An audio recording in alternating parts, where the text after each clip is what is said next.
Hyderabad BJP MLA Raja Singh సంచలన వ్యాఖ్యలు చేశారు. ఎవరికేమీ నచ్చకపోతే ఏం చేసుకుంటారో చేసుకోండి అని స్పష్టం చేశారు. అలాగే బీజేపీలో కొంతమంది పెద్దలు పదవి ఆశతో అధిష్టానానికి ఎదురు మాట్లాడారు. కానీ నేను మాత్రం పార్టీ తప్పు చేస్తే ఎదురు తిరగను అని రాజాసింగ్ తెలిపారు. ఆయన వ్యాఖ్యలు రాజకీయ వర్గాల్లో చర్చనీయాంశంగా మారాయి. ఎప్పుడు కూడా ఎలక్షన్లో నాకు ఏమి కూడా సపోర్ట్ చేయలే. మూడోసారి కూడా గోషామల్ ప్రజలు నాకు గెలిపించినారు. రాజీనామా ఇచ్చే అసలు అది ఆ ఛాన్స్ కూడా రాదు. నేను ఈయన కూడా ఏం చేస్తారో చేసుకోండి. గతంలో కూడా చెప్పినా ఇప్పుడు కూడా చెప్తాను.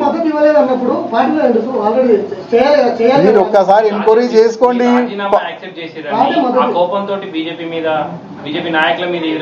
నేను ప్రతి ఒక్క మెసేజ్ మీరు చూసుకోవాలి. నేను ప్రతి ఒక్క మెసేజ్ తప్పు ఉంది అని కార్యకర్తలతో చర్చ చేసుకోండి.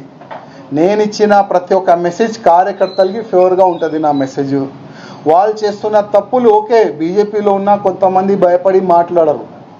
వాళ్ళకి పదవి భయం ఉంటుంది, పోస్ట్ భయం ఉంటుంది, ఏదో ఒక ప్రాబ్లం వాళ్ళకి ఉంటుంది. అందుకోసం వాళ్ళు మాట్లాడతలేదు. కానీ నాకేం ఆశ లేదు. గతంలో కూడా లేకుండే, ఇవాళ కూడా లేదు. ఎప్పుడెప్పుడు బీజేపీ వాళ్ళు ఇవాళ ఓపెన్ చెప్తున్నా, ఎప్పుడెప్పుడు మీరు తప్పు చేస్తే అప్పుడప్పుడు నేను మాట్లాడతాను.